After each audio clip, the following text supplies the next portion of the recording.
love you. You are the only sugar in my tea. You are the only butter on my piece of bread. You are the only cockroach in my cupboard. You are the only this, you are the only that. But before you know it, separation enters.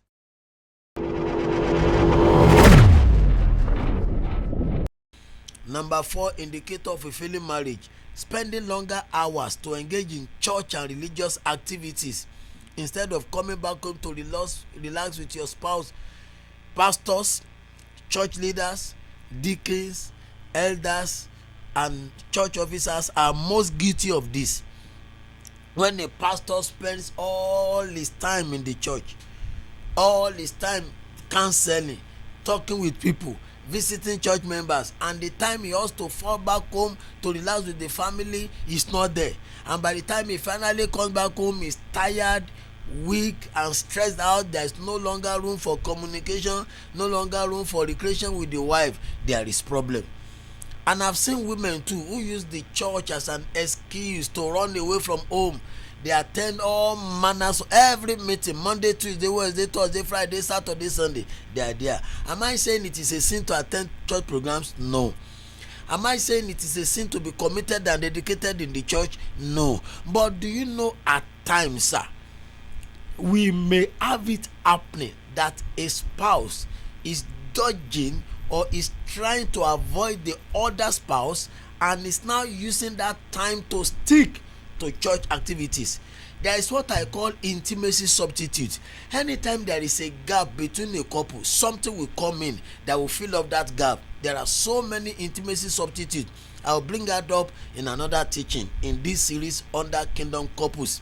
Some people will cleave to their children, some people will cleave to friends, some people will cleave to their jobs, some people will cleave to social functions, some people will cleave to the internet, some people will cleave to social media, all sort of things like that.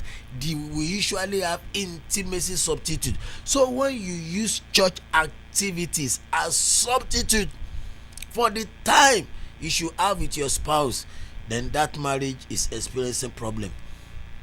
Number 5 sign of a failing marriage: lack of communication. Lack of communication. The fact that you are talking doesn't mean you are effectively communicating. You see, many people believe just that we are talking, we are discussing, means that we are discussing effectively. No.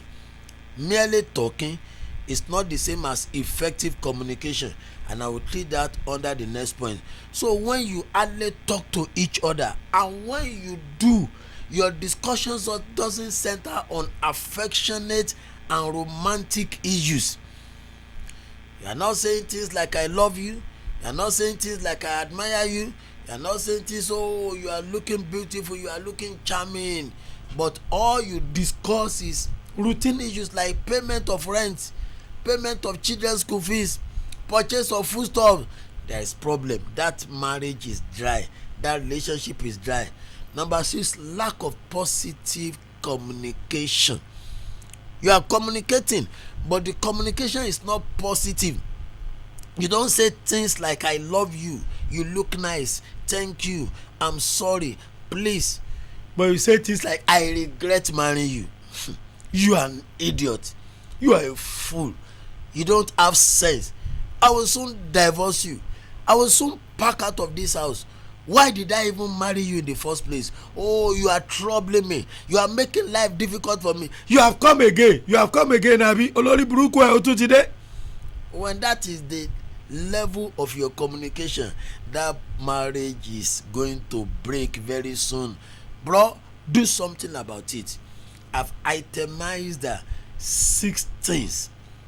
I want you to please make a scan of your marriage. We are not just saying these things for fun. We are not saying it for saying sake. We are saying it so that we can revisit our marriage, so that we can revisit our love. And don't forget where I started. I said, where is the first love with which you started that marriage? Number 7 sign of a failing marriage: when there is no more fun and pleasure.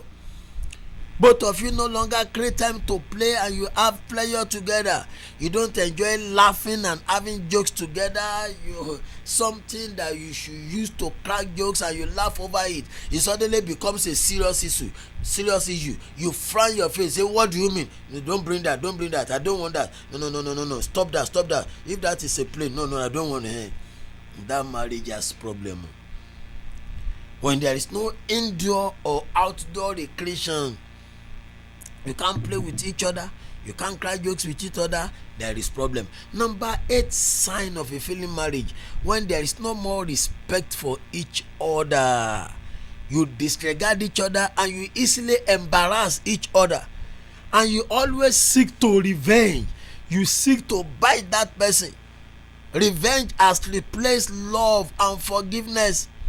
No, the Bible talks about forgiveness. Ephesians chapter 4 verse 32, you will see it there. Colossians chapter 3 verse 13, you will see it there. Let me quickly take you to the Bible. Ephesians chapter 4 verse 32. Now listen to what we want to read out here. When this is no longer happening in your marriage, when this is no longer the picture of your home, there is problem. Ephesians 4:32, and be kind to one another, tender-hearted, forgiving one another, even as God in Christ forgive you. Now let's bring it to the context of our marriages, homes and families. So in marriage, the Bible is telling husband, be kind to your wife. Wife, be kind to your husband. Be tender-hearted to each other and forgiving one another as God in Christ forgive you. Kindness to each other, tender heart to each other. Can I ask you, are you kind to that woman? With the way you talk to her, the way you abuse her, the way you lambast her, the way you tongue lash her, the way you dress her down, is that kindness? Sister, mommy, are you kind to your husband? The way you just say any manner of things to that man, as if you are talking to your children, as if you are addressing your kids, as if you are talking to your work. You know, some people, some women, because they are the bosses in place of work, they are the head of department, they are the head teacher, they are the principal, they are the head of whatever, and people used to come around and bow for them and say, yes ma. When you are talking to men in your place of work, they put their hands behind their back and they bow to you and say, yes ma, and you come back home and you think the same thing should happen at home. You have got it wrong. No, that should not be the order. So when there is no more kindness, when there is no more tender heart, when there is no more forgiveness in our marriage, that marriage is about to break down. Number 9 sign of a failing marriage: frequent disagreements. Yes, we usually have different views, different opinions, different perspectives at home between a couple because of our different upbringing, different worldview, different background, different educational status, different exposure. We are bound to have different views. Then because of different temperaments, so my wife will say this is what I want, I will say no. My husband will say this is the way I want it, the wife will say no, I don't want it that way.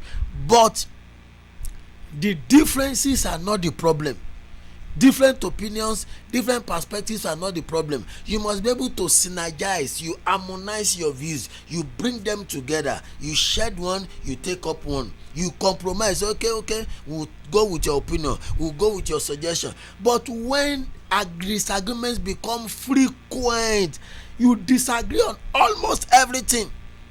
Things that are not supposed to cause disagreements are now bringing up disagreement. There is problem.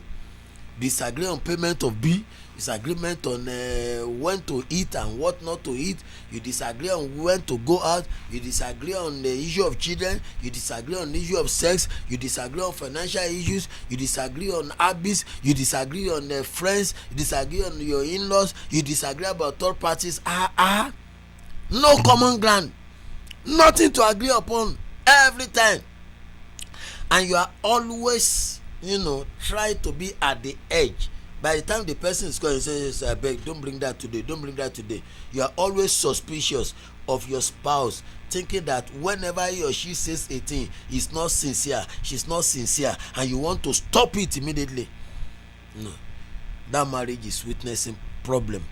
Number 11. I have quite a long list here in this episode. Just take note of these things. Work on your marriage. I will even prefer that you invite your spouse as you are watching this video and you are listening to this message. It will have been very good that you sit down together with your spouse, or you encourage him or her to listen and to watch. Share this video with him. Share this video with her. Give her the link. Let her go to that channel and listen and watch, because both of you need to listen to this together. And can you do a favor to a family? Share the message. Don't let it end with you. Let somebody listening. Maybe you know about a marriage that is experiencing crisis now. You know about a couple that is experiencing crisis. You know about marriages that are about to disintegrate. Maybe this message will save them. This message will help them. Share with them. So what am I trying to say? Don't listen to this message alone. In fact, this is a message in actual fact that both of us have to sit down together, discuss it together, work on it together. So another point, when there is no more fear fighting, no fear fighting. When you disagree, you disagree like enemies. You fight like rivals. You bite each other. One little thing the spice brings up, you flare up. You talk. You say, no, I don't want that. It is a red flag of it.